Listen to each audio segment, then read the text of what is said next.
What's up, guys, and welcome back to another video here at Social Ground Media.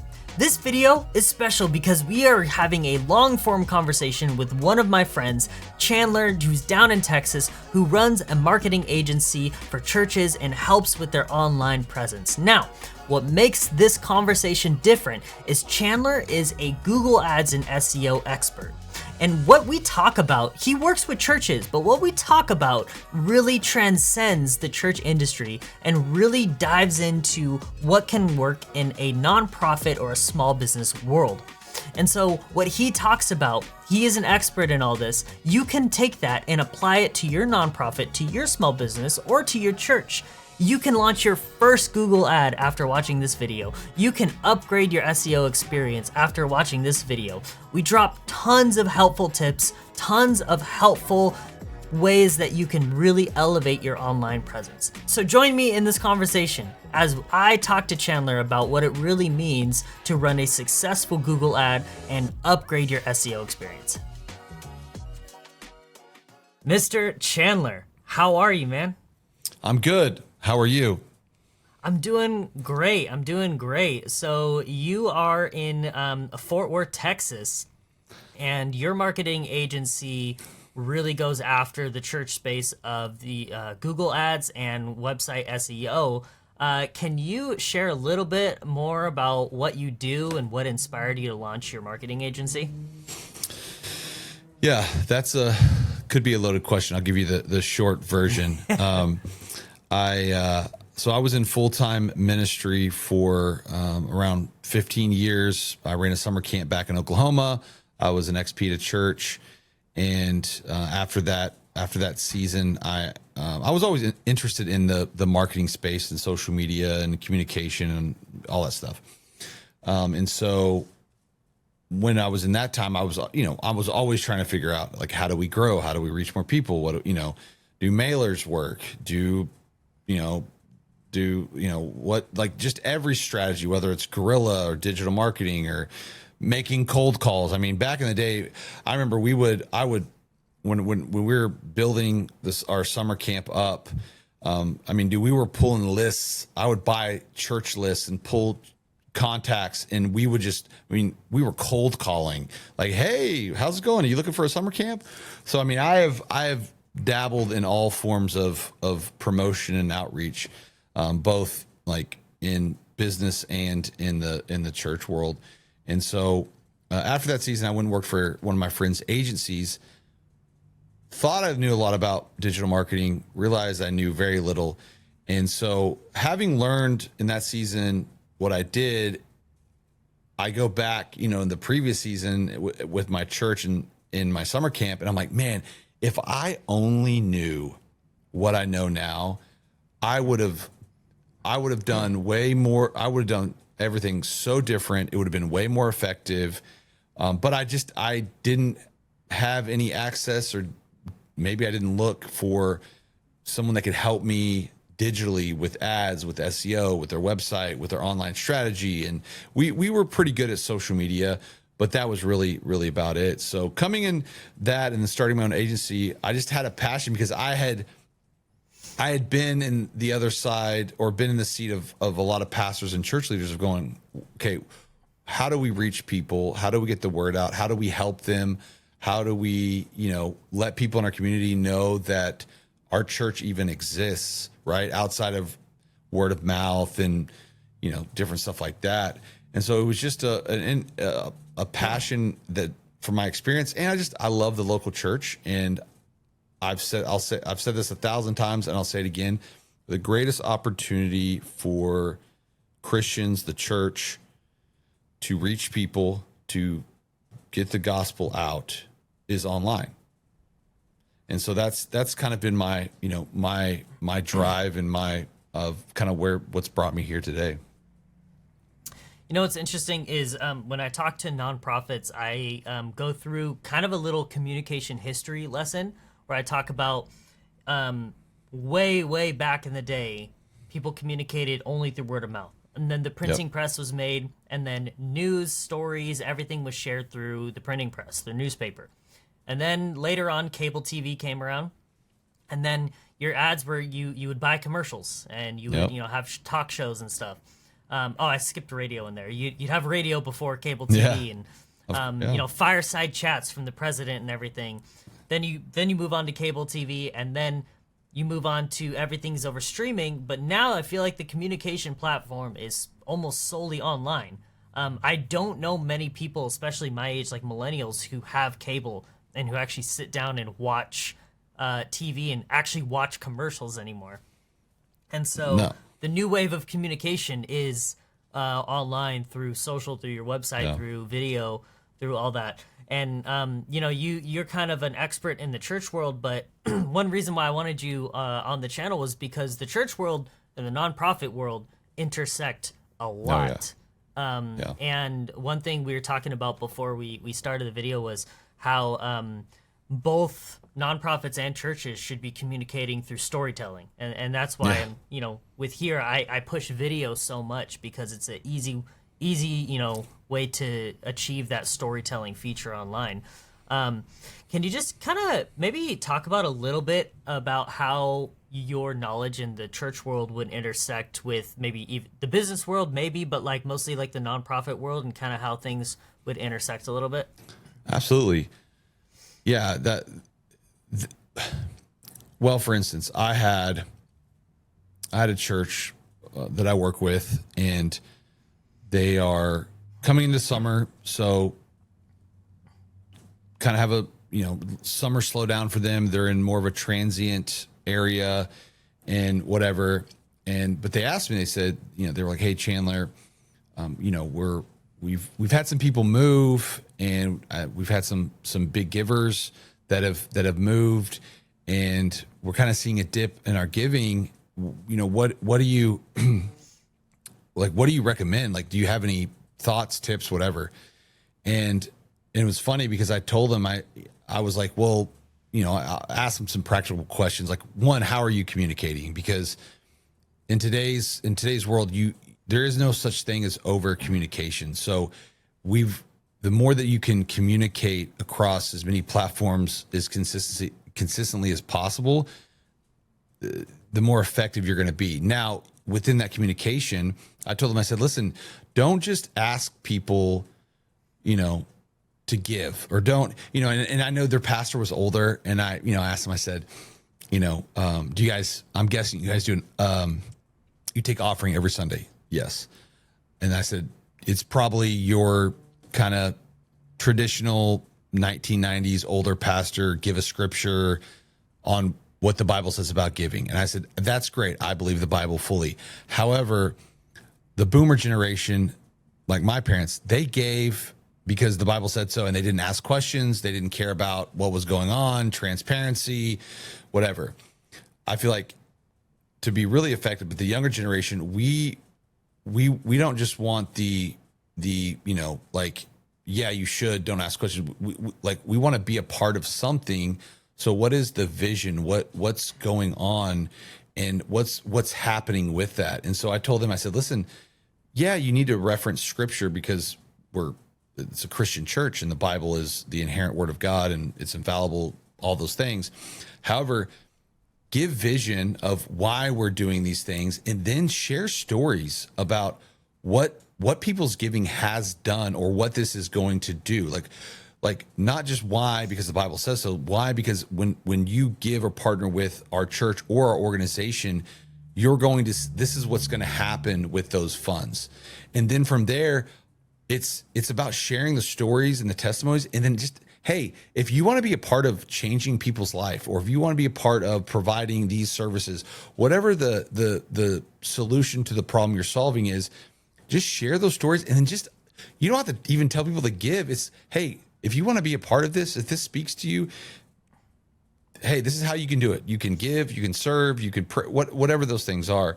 And so storytelling, testimonies, I mean, as Christians, our testimony is the most powerful thing. And we need to use that. And as a church or a nonprofit, if you just do nothing but share the stories and the change and the updates that are happening, people will go, well, hey, I want to be a part of that. Like, how can I be a part of that? Or giving them the vision of, hey, this is this is what we need so we can accomplish these things, and this is what's going to happen. Hey, we'd love to invite you to be a part of that. Does that make sense? Yeah. No, and it's funny because when you're saying that, this is what I'm working with a nonprofit with right now. One of our nonprofit partners here. It's less of the summer slowdown and more of the potential Doge slowdown, I guess I would say. One thing I've been working with right now is federal funding right now is very uncertain. I'll say that, and I'm not going to go into the reasons why. I'm not going to go into any of that, but they were just like, hey, I think we need to make a shift from relying on federal funds to relying on more individual donors. And what's your take on how we can do that? And I said, well, it's the communication aspect. You need to, for someone like me to give to a nonprofit like yours, I want to know, how are you changing people's lives? Like, how are you changing society? And like, the best way to do that is through testimonies, through stories, through actual real world impact. And that's one thing we're kind of working on is like every newsletter that we send out, there's a call to action to donate. But before that, you get a breakdown of whatever program that you want to highlight. And you get a client testimony on like how that program has actually impacted that person. And that's a really cool way because we're doing the same thing with two like different industries there. You really just can't like discount the whole storytelling aspect. And in my case, you know, in churches, a lot of that is done through video. You catch on the stream, maybe you can clip the stream, post it up onto social or something. For my case, it's invest in video, and not even financial investment, just invest in the time, because everyone has a good phone in their pocket for the most part that can record decent enough video. 4K. That's easy enough. Yeah. We started something recently with one of our partners called Testimony Tuesday, because I said, hey, get as many testimonies as you can, send them over to me, and we'll optimize them for social. And so Testimony Tuesday, that's an internal term. We don't post that out because it's a little cheesy.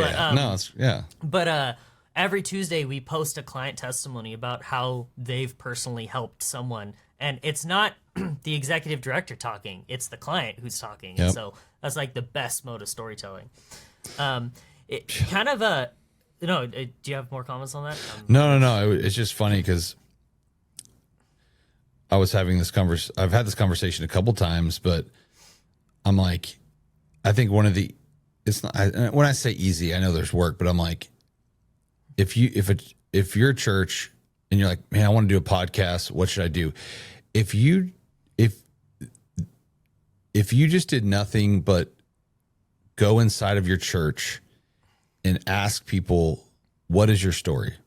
What has God done in your life? What has God done? What has God done through your life within this church? And you just captured people's like God stories and just shared those. I mean, you know, the amount of miracles that are sitting as a church in the audience every Sunday it's crazy.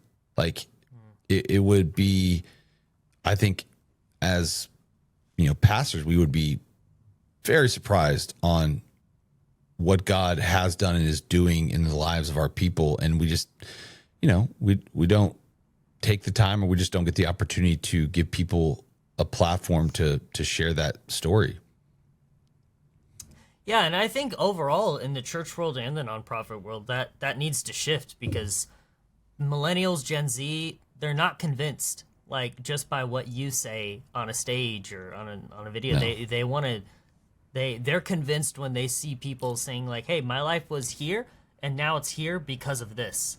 Yeah. And for a church, it could be like, hey, because of God. And like, we're gonna like, if you partner with us by, like tithing and being a regular donor, we can do more of this. And for a nonprofit, it's, hey, if you join us in donating monthly or giving a year-end gift or something like that, then we can help more people like this. Exactly. I'm curious. So churches in general, and I notice this in the nonprofit world too, but churches in general are typically slow to change when it comes to new tech or new modes of communication or anything. And so with what you focus on, which is which we'll get into more of this, but like Google Ads and grants and SEO, how have you kind of navigated through offering that to churches when churches historically are pretty slow to change? You know, that's a great question. And I still agree with that to some extent, and I'll explain why. Because I've also been able to work with churches, nonprofits, and I do work with some, SMBs, and just I've got some random, friends of friends stuff that I do stuff with. I want to clarify just this because I don't know if it's God checking me or whatever, but I don't know. I don't necessarily think that it's just like the church is slow to, adopt whatever. I think in reality, within humans, there is just a smaller group of leaders, pastors, nonprofit leaders that are willing and have the drive to do whatever it takes, and they're willing to do whatever it needs to be done and take the risk to and spend the money and the time and all those things.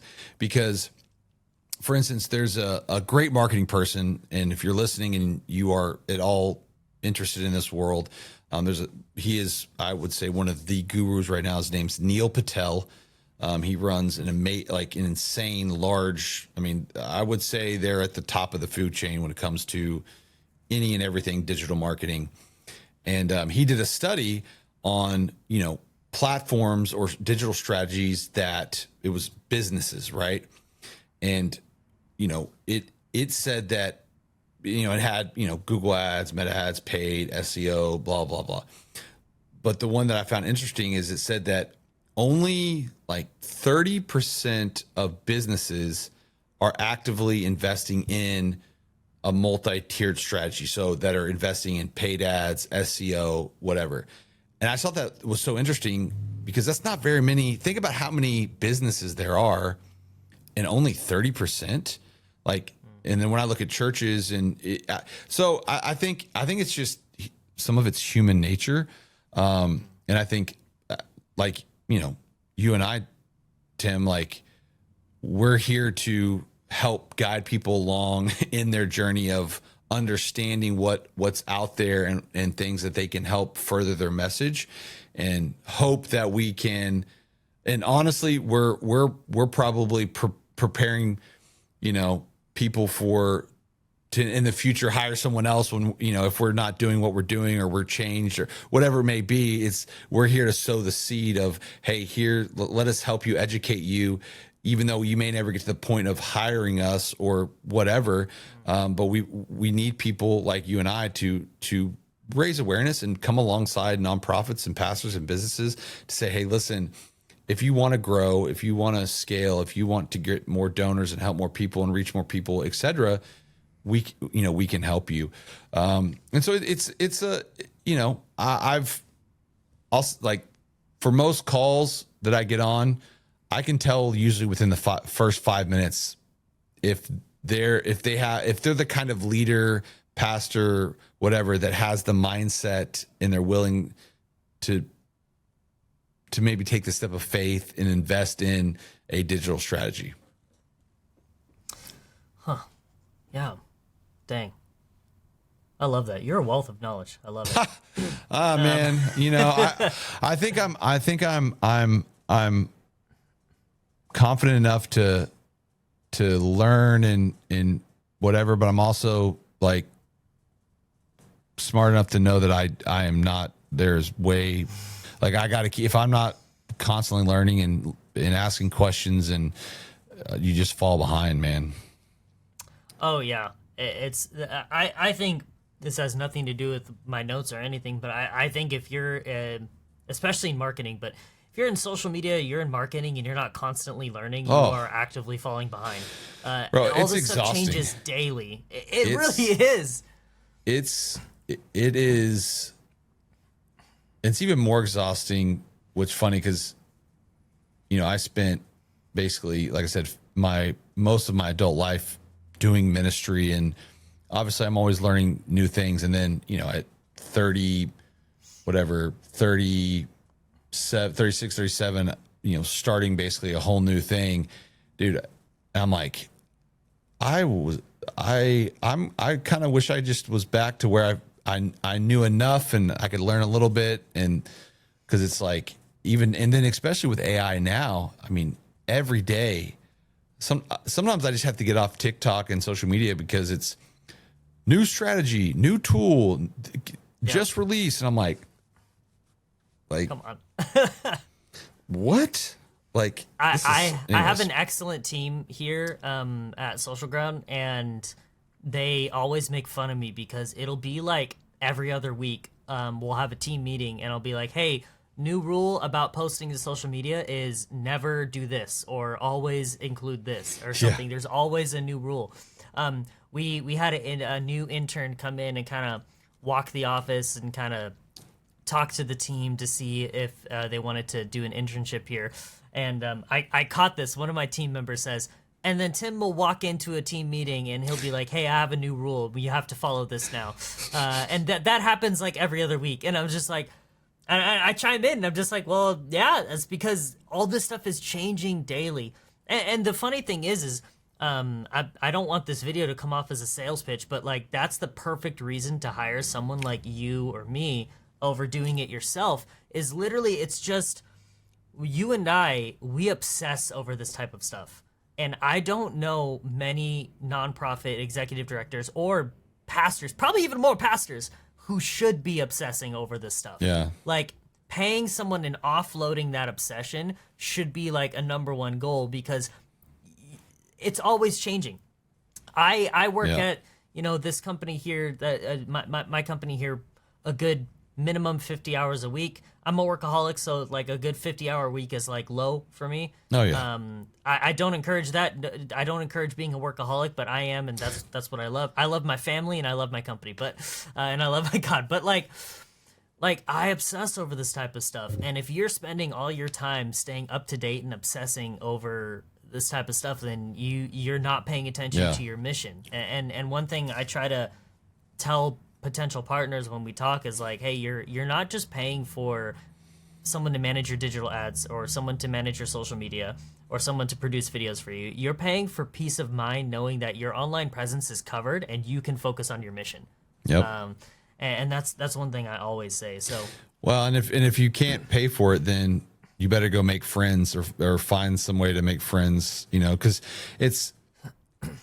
even for me, it's, you have, okay, we're talking social media, organic social, meta ads, Google SEO. We're not even going to discuss websites, podcasting, YouTube.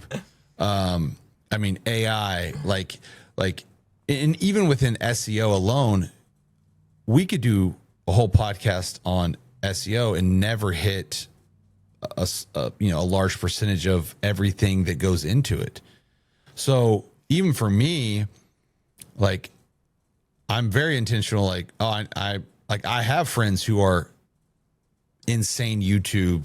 They have, millions of followers and social media and, and whatever, because I know that I either have to learn it, pay for it, or I have to make friends with people who know what they're doing.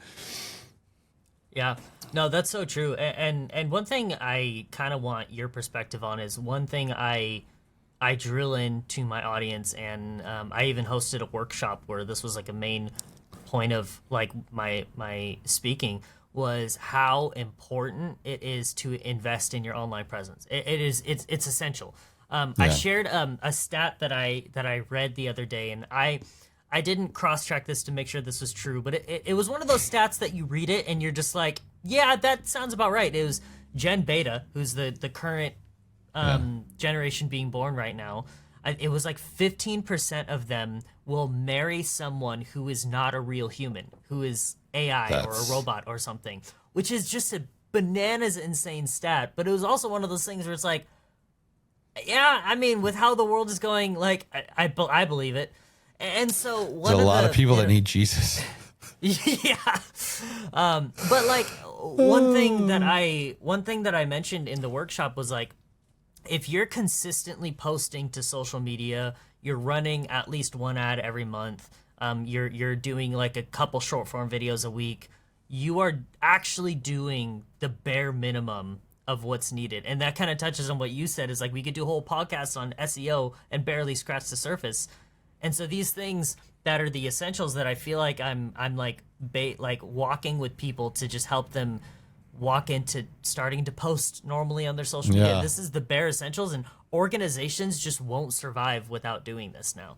And so I want your opinion on why online presence is so important and just so essential. That could be social, that could be Google Ads, that could be website, or just could be a high level of the whole thing. But I just want your opinion on why investing in your online presence is so essential these days.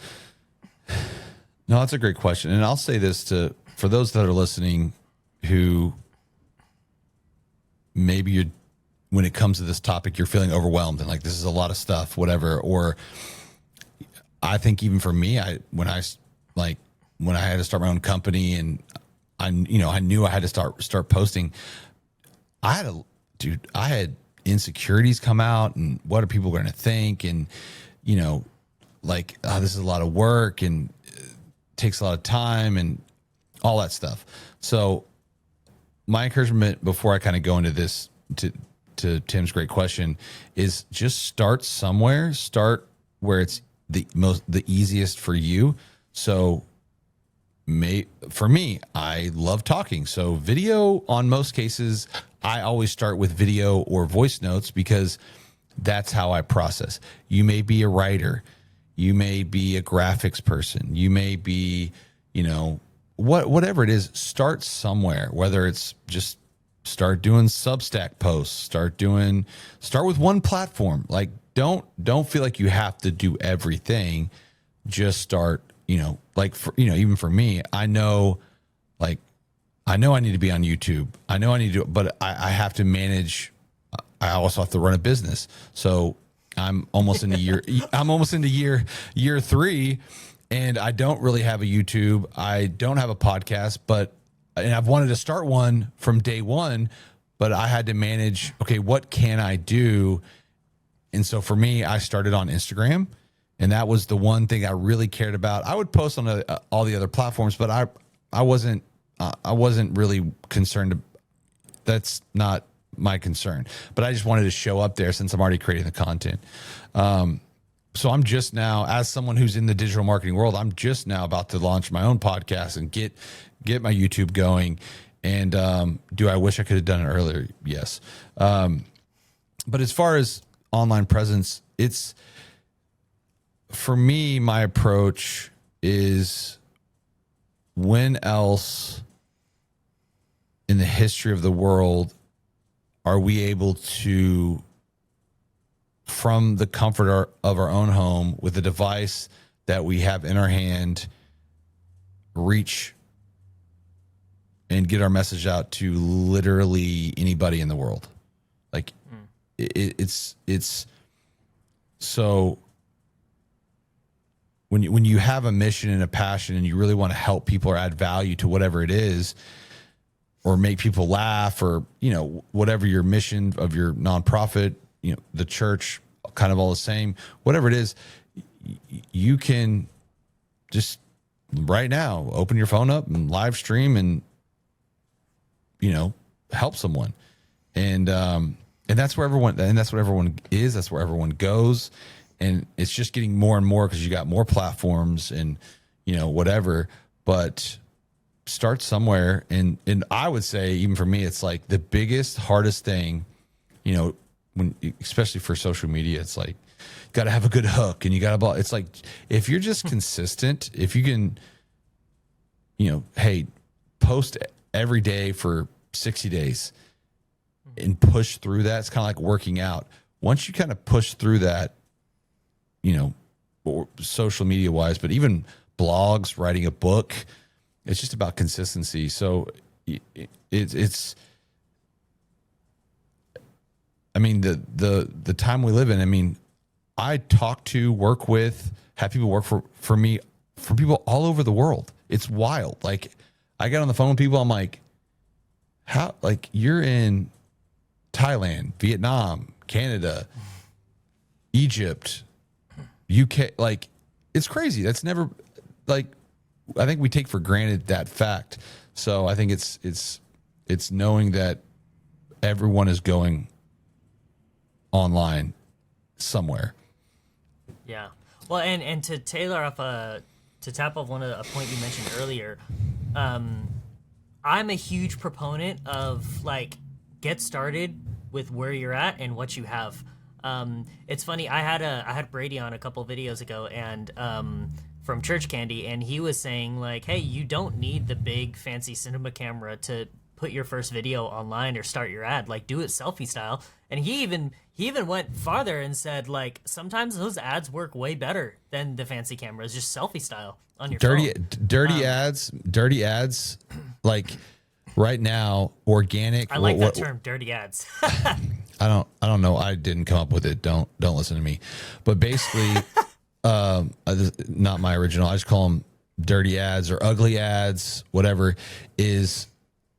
And I'll, you know, when we come into like content for like meta ads, I'll tell people, listen, go back and let's find the best 3 performing organic ads. And that's our ad content. Like, because some people have a hard time, you know, shooting an ad and whatever. It's like, if you just use the best organic ads, that's what people want. Because now with AI, as we get more artificial, people desire more authentic.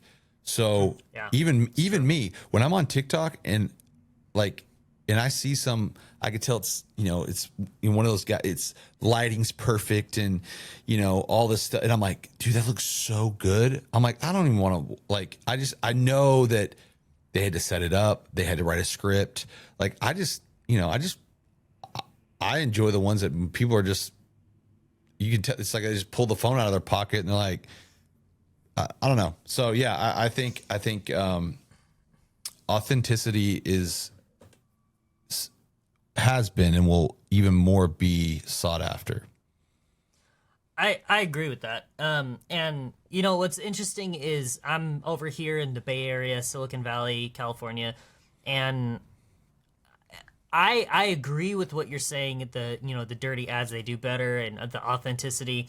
And what I've noticed working with ads and with churches and nonprofits and even businesses is you have to blend the two over here. You have to have like the good quality video and like an audio, but with an authentic video. Yeah. Because I've tried like the selfie style stuff, and if that's what you have and that's what you can do, like, do it. Like, get started. Getting started is better than not doing anything at all. But what I noticed is when you do the selfie style like content, but with a real camera or like even like a vlogging camera type thing, like not your phone, and then you maybe get like a little clip-on mic, those perform so much better than just straight from your phone with your phone's mic. Or even this is actually like new tech that's coming out that I'm starting to recommend to people is if you have a modern iPhone, you can get MagSafe screens that mirror your camera on the back, so you can actually use the good camera on your phone, which is almost as good, if not just as good, as actual vlogging cameras these days. Yeah, dude, I see those ads on TikTok all the time. I caved. I bought the small rig one. It's like $70. It just came in the mail. I haven't tried it out yet, but I wanted one, but I didn't want like a no-name brand. And so when Small Rig came out with theirs, I'm like, I'm down. The Chinese, the Xinjiang Nina, whatever. I know exactly what you're referring to, and I've seen that ad all the time. Dude, I've seen it nonstop. I bet I see that like someone promoting that on TikTok TikTok shop every single day. And I'm like, I think for every hour I'm on TikTok, I see at least one of those videos. dude, I'm like, but it's good to know. I need to, I do need to get one of those. Or if you have an Apple Watch, you can use your Apple Watch as a screen. That's very true. That's a little tech tip for you there. So to kind of summarize the importance, you're just like everyone's online somewhere.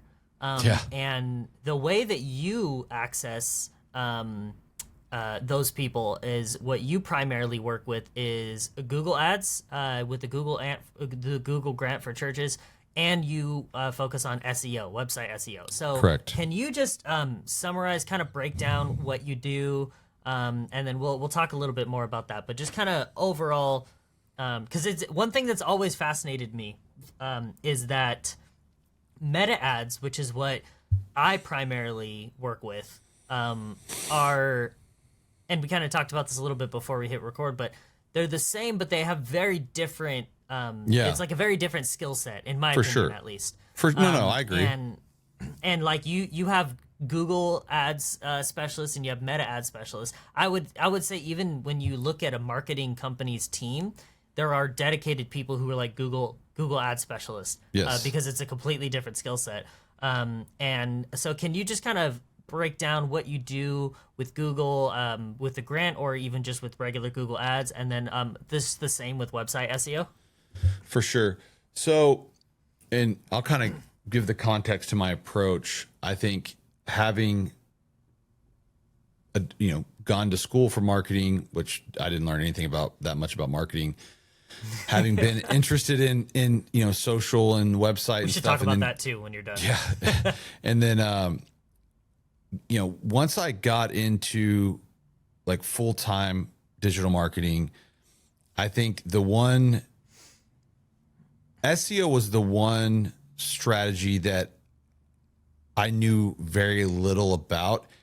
And for me, when I began to understand it and the value, and I don't know if I would even say an expert, but like there's definitely people know way more than me. But the revelation that I had of the importance and the value, and even when you look at stats of conversions and how people trust organic content, whether it's a search, whether it's organic social, people trust that a lot more than ads. I mean, on average, ads only get a 6% like actually engagement across almost any industry. Organic search it's like 1,000 times higher. And then when I started working with churches, I realized, and I've been doing this 3 or 4 years, really almost 5 years with my other agency, especially for churches. No one was talking about this. I've maybe had a couple churches over the last few years that actually had some of their foundational SEO stuff set up on their website. And so for me, I saw an opportunity, but a really big help, because here's the truth is that you have, on average every month, if you look at Google search trends, you probably have close to 1 million plus people searching for some form of a church, right? And you can look at this, if depending on what industry you're in, you can go to SEMrush, Ahrefs, whatever, SpyFu, and get all this research in whatever. And so I'm seeing this, and I'm seeing churches, they're paying for traffic, and I'm like, if you would just implement some simple SEO stuff, you wouldn't actually have to pay for that much traffic, because people can't find you online, because when they go to search for a church or whatever problem they're searching for, they can't find you organically. So you're having to supplement that with paid ads. Now, my marketing approach is do everything possible. So I'm like, I'm pro billboards, I'm pro mailers, but I start with what's the best ROI based on the budget and your goals. So for me, what's low hanging fruit? Well, let's get in front of people who are actually looking for a church first. And most churches, when you search for Christian church in San Francisco, they're not showing up anywhere close. And well, yeah, then you have to be really good at organic social and paid ads, because your SEO is, you basically don't exist on the organic. And I'll say it like this, and this I think this covers everything, not just your website, but, and Neil Patel said this, it's SEO, it traditionally stands for search engine optimization. So we're thinking about Google, which is the biggest, Yahoo, Bing. Now it's search everywhere optimization. So people are searching on every platform. Most of them are searching on Google, but they're searching on YouTube as number 2. Then you've got platforms like Yahoo, Bing, Reddit, Meta, TikTok. Like, people are searching everywhere. But now most search engines, when they do a search query, they're pulling, and even ChatGPT, they're pulling content from all platforms. So the more content that we have out there that we're consistent, that have our keywords in it, guess what? You have a better likelihood of being found on multiple sources. Does that make sense? That's a lot. That's a pretty... No, no, that's good. That's every time I learn more about this marketing world, the more I learn that I know nothing. Oh, for sure. I'm a specialist in social media, and I'm good at meta ads. And outside of that, there's so much more that I could just learn so much more about. I feel like I know enough about everything to get myself in trouble, but it's every day, conversations like this, or TikTok, that I'm like, oh, like, okay. Like, you want something funny? I just realized, and one of my good friends, he's a meta ads guy, he like made fun of me, but I didn't even realize that if you run meta ads, that puts, like, you can run those ads on Threads, like on the Threads platform. And I saw somebody mention it. I'm like, oh, it's new. And I text my friend, like, dude, did you know that you can run ads on Threads? He's like, duh. And I'm like, oh, okay. Well, guess I missed that software update, because I had no idea. So, anyways, I'll take you one further. If you run ads through Meta, you can run that same ad simultaneously through Facebook, Instagram, the Messenger app, WhatsApp, and Threads, all at the same time, simultaneously. See, I didn't know WhatsApp either. That's what I'm saying. But I mean, it's like Google Ads. If you run certain campaigns in Google Ads, it puts you on YouTube, it puts you on search, it puts you on maps, it puts you on Gmail, it puts you on like display ads on other websites.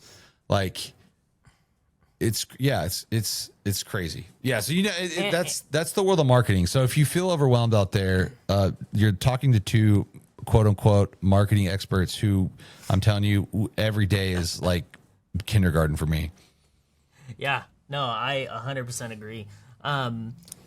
Can you, because we don't talk about Google Ads often on this channel, as I mentioned earlier, can you break down what would make a decent Google ad? Just like an overview. You don't go into full specifics, but what if someone was gonna go and start, post their first Google ad right now and just dip their toes in the water? What would be like a solid first Google ad? So, I'll talk in church context, kind of how we approach it. That's like, because when you get into nonprofits, and it's going to be a little different for every industry. With churches, in the churches I work with, we kind of have the same process. So again, I want to start with lowest hanging fruit, and getting in front of people that will easily convert or click through. So people, whether you believe it or not, there are people right now on Google in your town. They're church near me, Christian church, non-denominational church, Presbyterian church, Catholic church. I mean, every day, all day, every day, 365, people are looking for a church. That's just around church.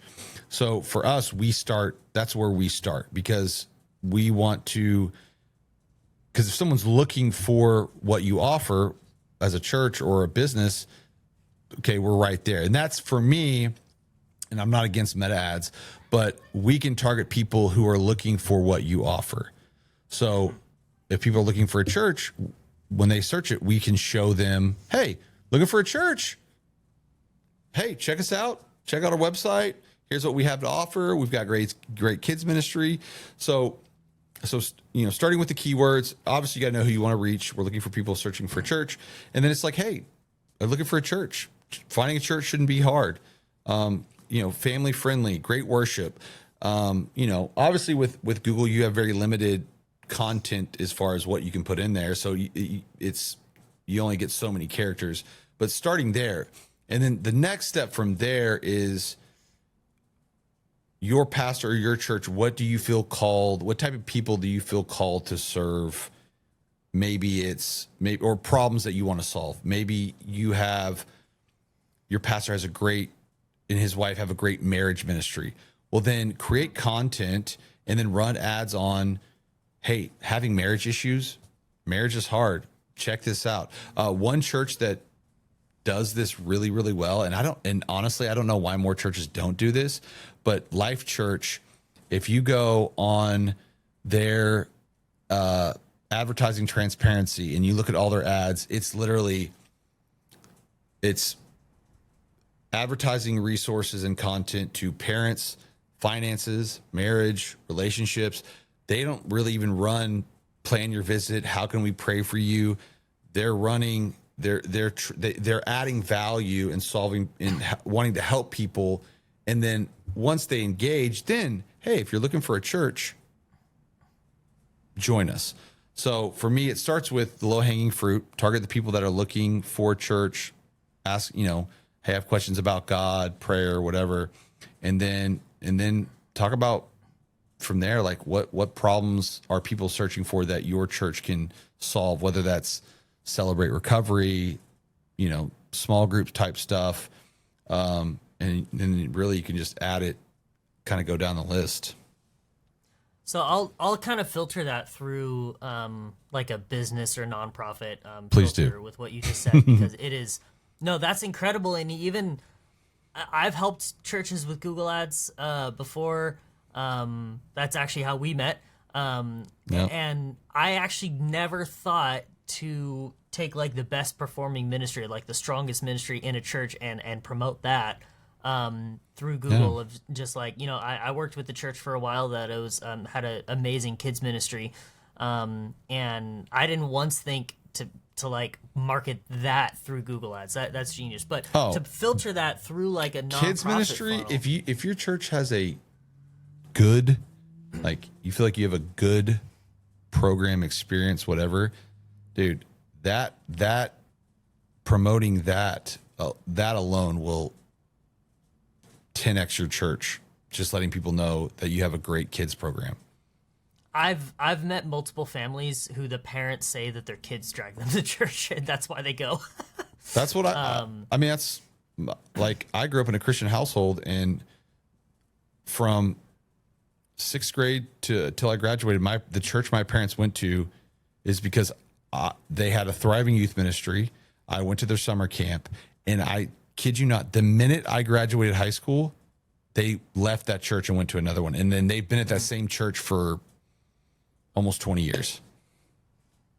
I will say one thing. If there are any pastors watching this video right now, this doesn't have much to do with the video, but if there are any pastors watching right now, take your kids ministry and make that a place where the kids want to come back, and you will see consistency in your church attendance like you have never seen before. Listen, not only new guests, but your current congregation, you'll see them showing up minimum 3 times a month, which the average time is, I think, 1.5 times a month of showing up to church. Listen, which is I believe the national average. If I planted a church or like had to revitalize a church, the first thing I would do is I would dump every ounce of resources, finances, and people, like, and build the most amazing experience facility team. And I'm talking about like if the adult service has to sit on metal chairs and have an acoustic guitar with a TV and I preach and like I'm because parents, if their kids are happy and their kids want to go to church, easy. Yeah, no, seriously. And there's a church that I know locally here. Amazing church. Pastors are friends of mine, great people. It's a church called Vive Church, and when they built out their second largest campus, they put a huge emphasis on putting futuristic modern tech in their kids ministry, and making that like the gold standard for every other campus. Even the tech was even better than their flagship campus that they have, because they're just like, hey, we're gonna, this is like right in the middle of families in San Jose. We're gonna push this kids ministry, and so that kind of digress there, but free little bit true. Of anyways, church advice if you're a pastor watching, which quite a few do. So, oh man, there's so much good stuff there.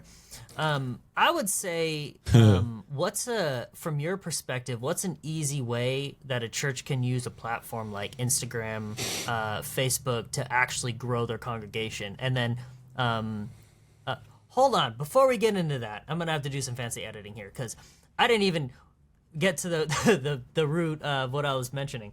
To funnel what you said about Google Ads into like a nonprofit or business setting is you want to take your solution that you have and target people looking for that solution. I have a nonprofit partner that handles rental assistance for people who are about to be evicted. And their SEO, their ads, their social media is all around like, well, there's the call to action point of view, because like nonprofit social media, you always have your mission, then you have the call to actions. Sometimes they intersect, sometimes they're separate, but every missional post is all about, do you or someone you know, are they about to be evicted? And if so, give us a call. And that's how we target our content. That's how we target the ads and everything, like the SEO, just like targeting those people, because if you need rental assistance, you're probably going to Google that. Like rental assistance in Santa Clara County, whatever. And we want our site to be like the first one that pops up. And it works because that organization was launched very recently, but like within I don't know the exact date, but within the past couple of years, they've already helped over 1,000 people get rental assistance. And so targeting like that, it really works.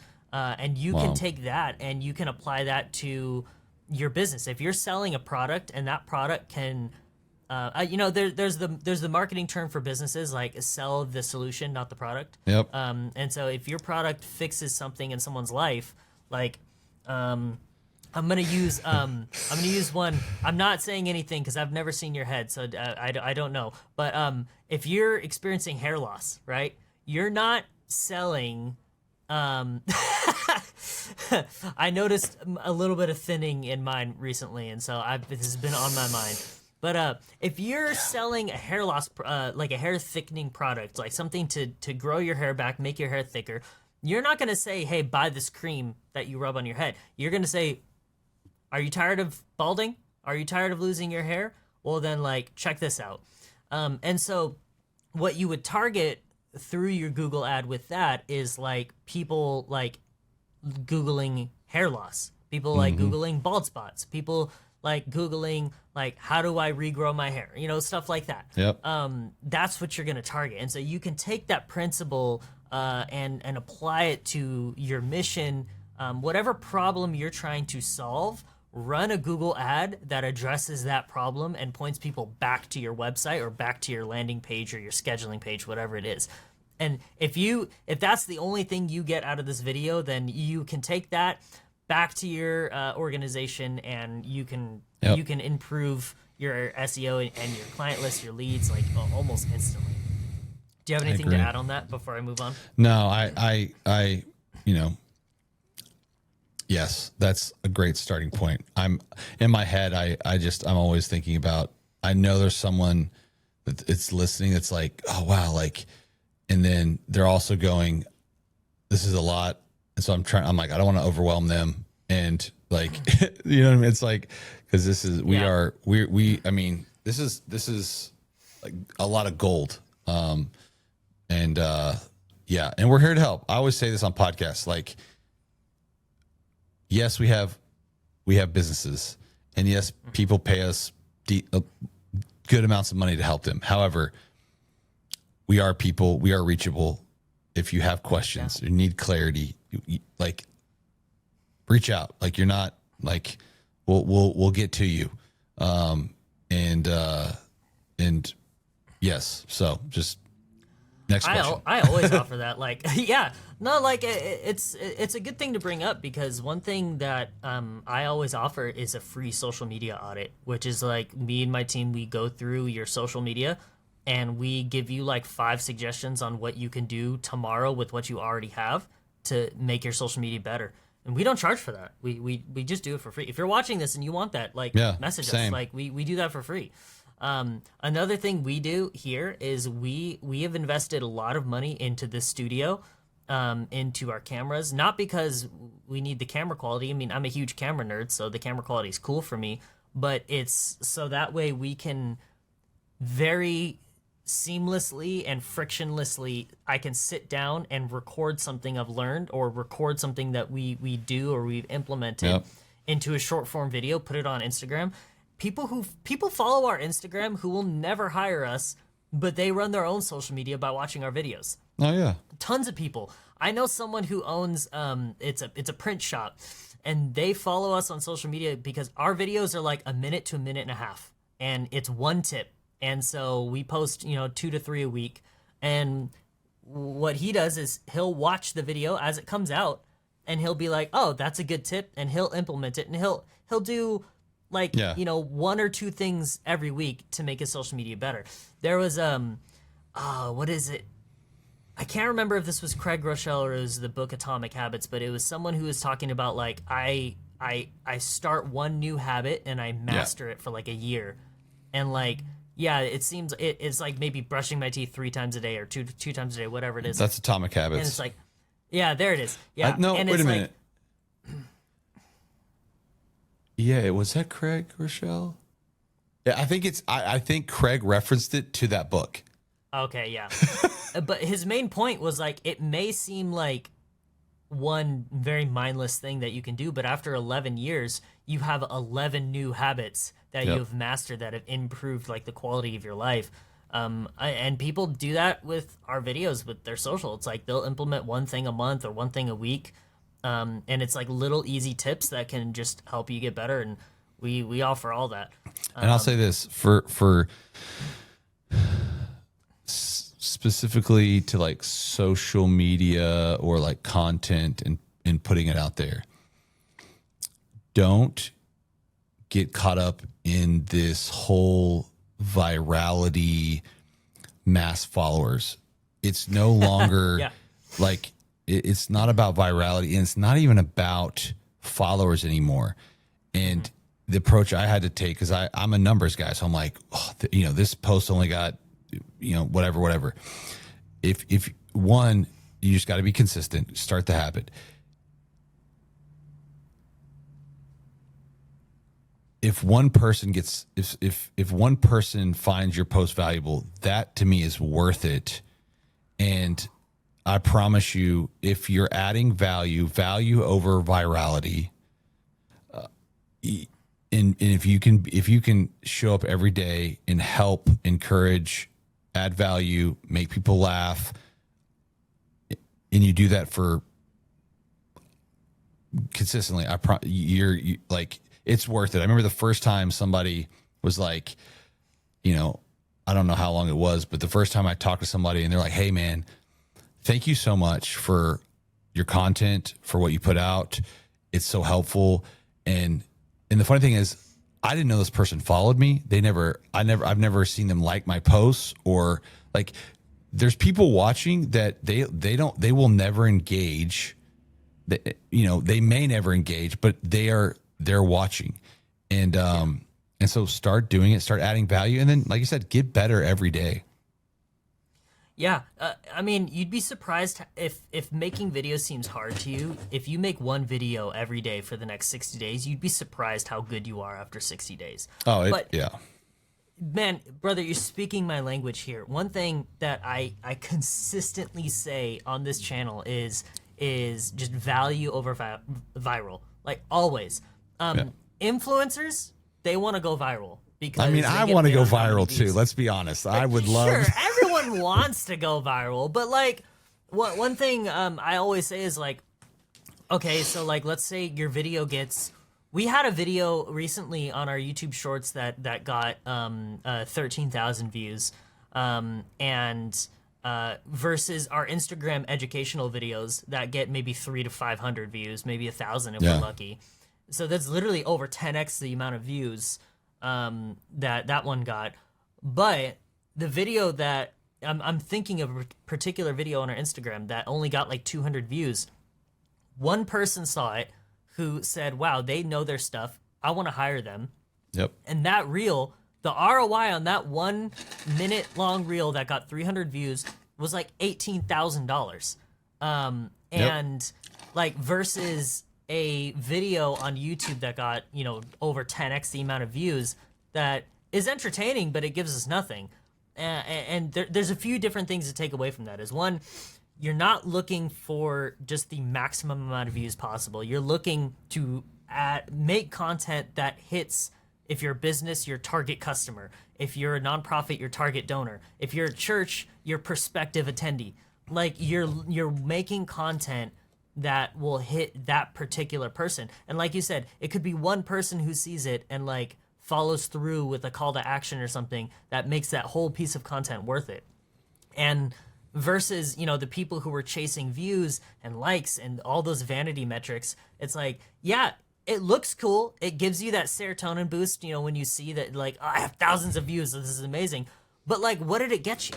Did it get someone to show up? Did it get someone to donate? Did it actually sell your product? Like, what did, besides the serotonin boost of, like, going viral, like, what did that actually get you?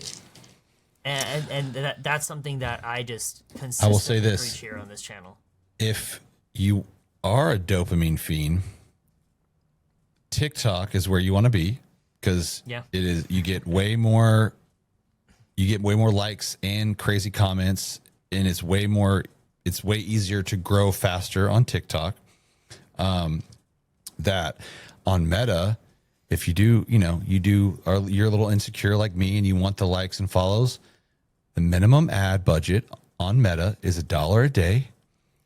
Pick one of what you feel like is maybe your best post or whatever every month. Throw $30, $100 behind it, and just run it for likes and follows. Problem solved. That's like, don't tell people that, bro. Like, you're killing but I'm just, I'm just telling people, if you maybe like, I can't post every day. I'm like, well, I'll say this to full transparency. So we're redoing my website. We've been retooling some offers, just getting clear in some stuff. And so I'm always running ads, but the ads I'm running right now are lead gen, or it's digital products, like just helpful guides. And then I picked a couple of my best performing Instagram, and until I start running more like conversion focused ads, I'm just running it for likes and for follows, and I'm trying to post every day, every other day. I want to get to where I'm posting like 2 to 3 times a day. We're working there. And I'm just doing that. And I'm spending probably more than most, obviously this is my business, but I'm just doing it because I want to make sure that I'm out there and I'm top of mind. So when they are like, oh, church marketing, whatever, boom. Anyways. Yeah. And another little organic marketing tip, if you don't want to throw money at Meta, is we started, we did a giveaway the other month. Yep. It was an iPad giveaway. The iPad cost me. Yeah, how was that? Did it work? Yeah, you saw it. Dude, it worked better than any boost we've ever done on our page. So we spent $250 on an iPad off Amazon. It was brand new, easy, shipped right to us. We ran the ad, and I actually meant to put some marketing dollars behind it. because the video was to celebrate us moving into our new huge fancy office, because that was a huge, personally as a business owner, that was a huge milestone for me. Bro, are you kidding me? I want to, like, I'm dreaming and praying for one of those right now.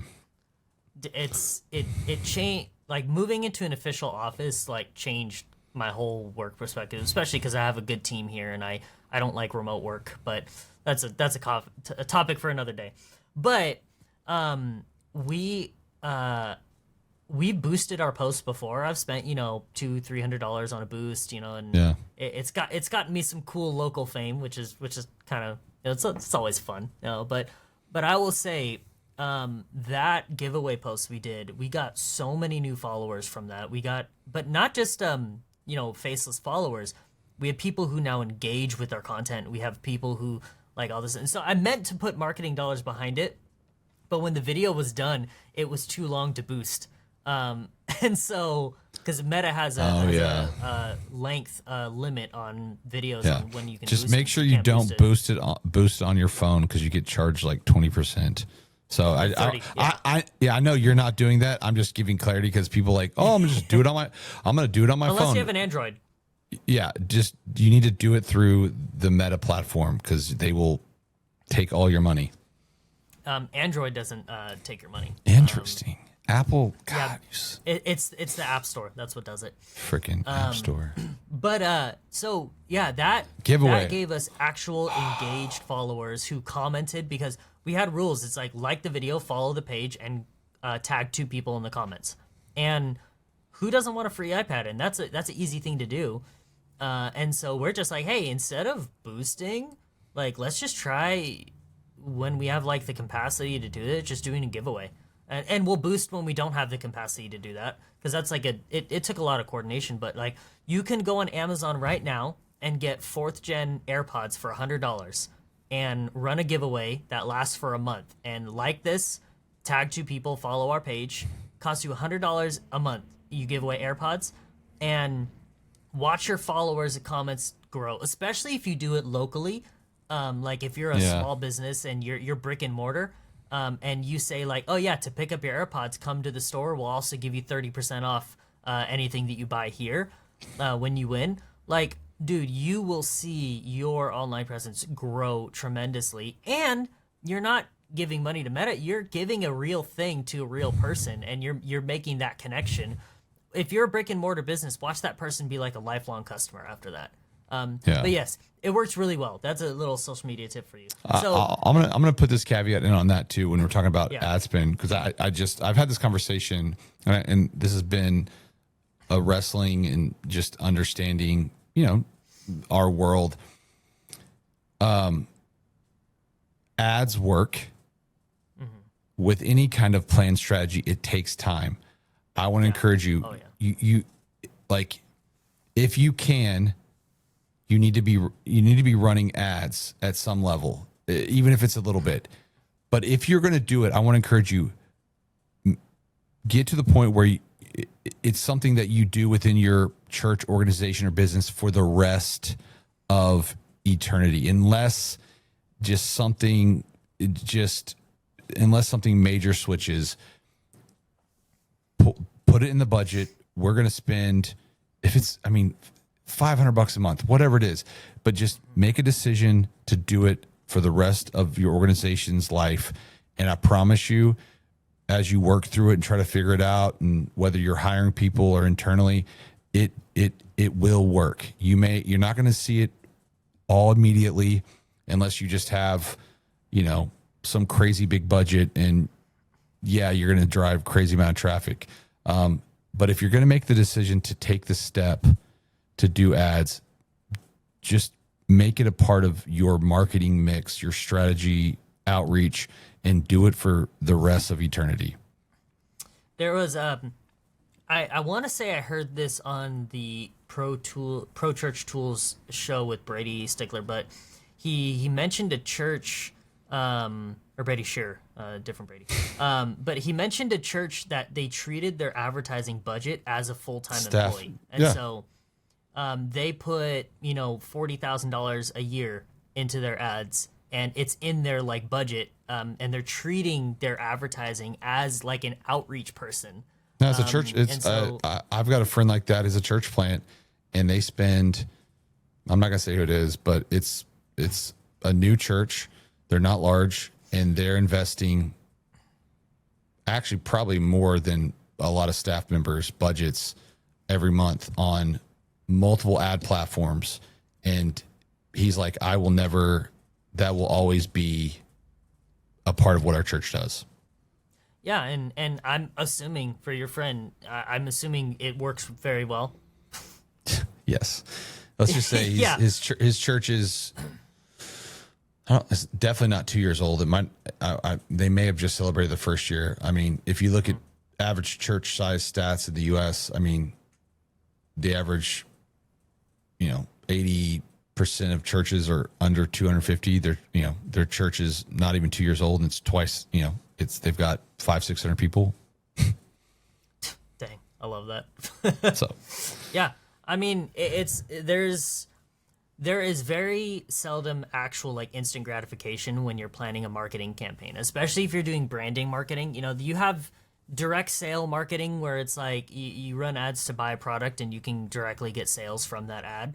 Which that is, that's fun. Like I have a few e-com businesses, and I'll be honest with you, it feeds the dopamine hit because you're seeing dollars come through, and that doesn't translate like that into every industry. Yeah, and that's one side of marketing. The other side is the branding side of marketing, which takes time.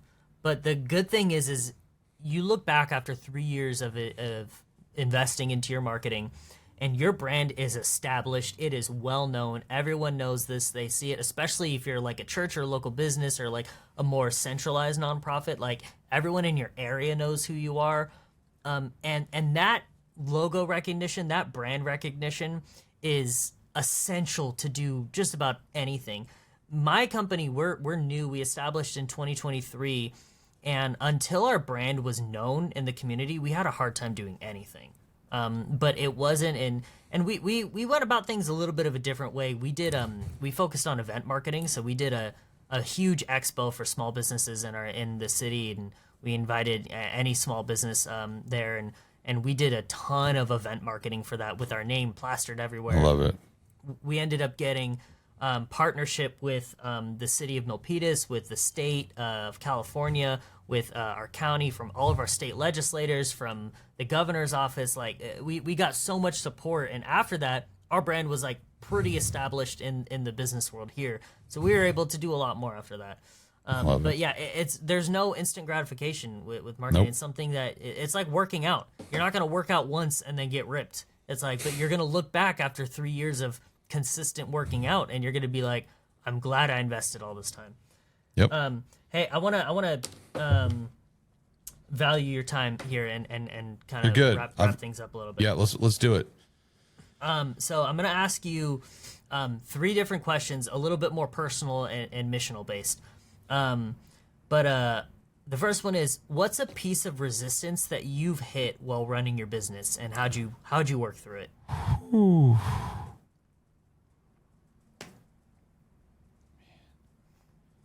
It's a really good question. If you're listening, you should ask yourself this question too. Resistance. I think what comes off the top of my head, like if I have to look back, having started a business, I wish I would have hired and started delegating things sooner.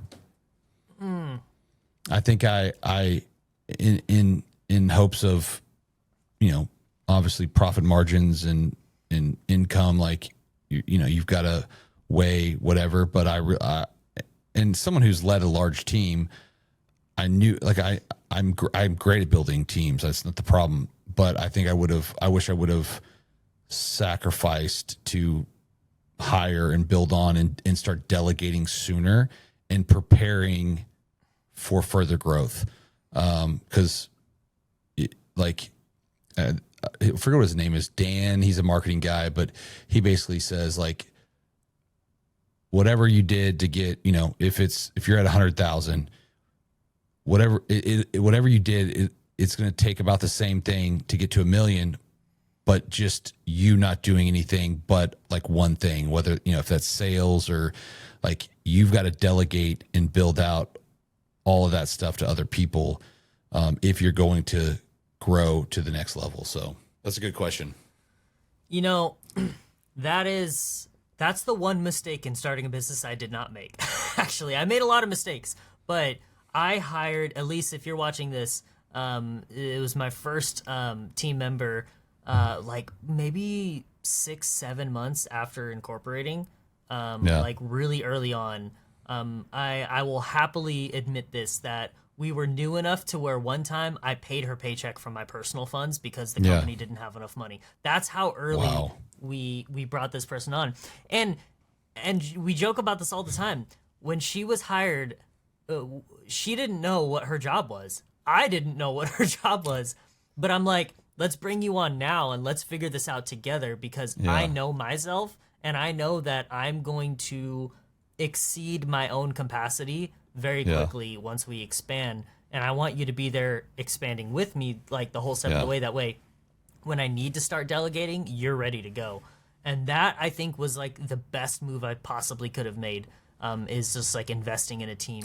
Yeah, you're the exception, Tim, because the amount of entrepreneurs and solopreneurs, even some of my friends, that's probably. And I was playing golf with a guy last night, and we were talking, and I'm like, you need to hire a VA, somebody to get rid of the stuff that you don't need to be doing, so you can focus on the things that grow the business.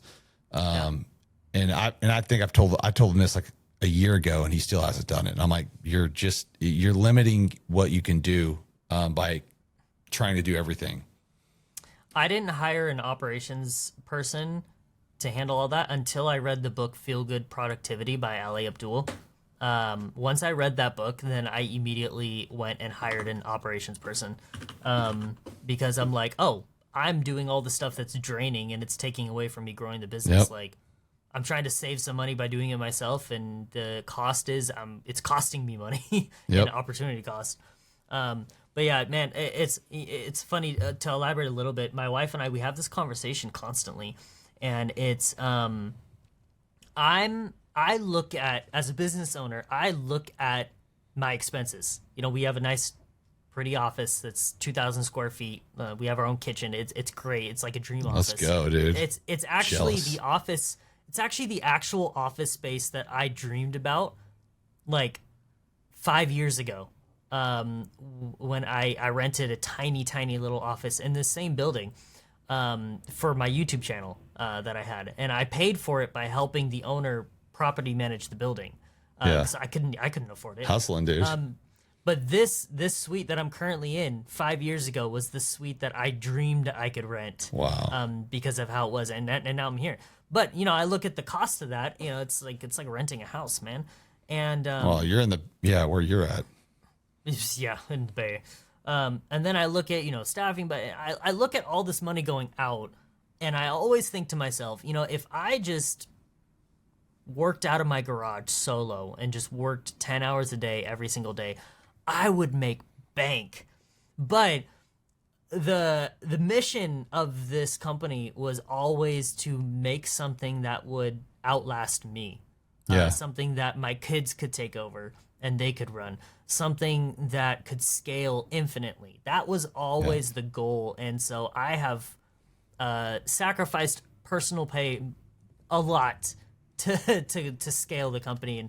And a majority of that was office space and a great team. I have the best team out of any company. It's great. So another question for you is, what does success look like for you, either in your company, as a dad, as a person, or with your mission? What does success look like to you? Well, that's a very loaded, deep question. It's a very good question. Oh, yeah. I would say, I think right now, for me, the focus has been consistency being consistent in all areas, prioritizing, keeping what matters the most. Like I want an office. I can't wait to have an office someday, but I also love that I work from home and I can take a break and hang out with my daughter and pick her up. And like, you know, I'm balancing those things. I think for my life and for, you know, the future I want to be able to be the person that I wish I had. So I want to be helpful. I want to be a connector. I want to, you know, do whatever I can. And so, I want to give people the help, the info, the leg up, you know, like if in perfect world, if I could end my life and I was just doing podcasts and investing in churches and nonprofits and Christian business people, hey, I believe in you. I believe in your mission. What do you need? I'm going to help you make this happen. I think that's as of right now. Now that could change. I'm not a 5-year, 10-year guy. I feel good about the next year or two, and I've got grace for today. I'm going to do my best with today and try to get a little bit better. So I love that. Man. You know, what's funny is, if you're a parent and a business owner, every single business owner I've asked that question to has always mentioned, like, I want to be there for my family. Every single one. And so it's just one thing to keep in mind if you're watching this. All right. Yep. Last question. If you were to give a smaller business, or a newer business, one piece of advice, what would that piece of advice be? Hire a coach, a mentor, join a program, something. I had the same conversation earlier this week, and I remember I'd always hear, you know, people talk about, oh, you need a coach or a mentor, and I've always been blessed with, I've got a great family, got great friends. I'm a people person. And now after starting my own business and having spent thousands of dollars on mentors and coaching programs, as well as seeking out people, having, you know, learning from people that are way smarter than me. I don't know I know most of the successful people, business people, pastors, they all have a pastor, a mentor, or multiple, you know, coach, people above them, smarter than them, that are helping them. And if you don't have a community, a coach, someone that can tell you what to do and what not to do, you're just delaying the success that you could have. I love that. I love that, man. Well, Chandler, thank you so much. No, dude, thank you, man. It was a blast. You're a blast to have a conversation with, and love talking with other people in this space, and excited to see where this goes, and can't wait to play golf when you come down here to Texas. Yeah, dude, I will be right there, and I'm making a note to travel with my clubs, so I'll be able to actually do that. But dude, I love what you're doing in the church marketing space. I love what you're doing just for the mission, and I just love talking to people who are disruptors in the marketing industry. I feel like the marketing industry as a whole is changing, and it's because of people like you, people like the Brady's, people like me, people who are looking at the new modes of communication and saying, like, yeah, those other things are cool, but invest your time into this one, because you will see results. But thank you so much for being here. Thank you, man. I loved this conversation. When you start your podcast, call me. I will in absolutely. person, remote, whatever you want. We'll make it happen, dude. I'm excited.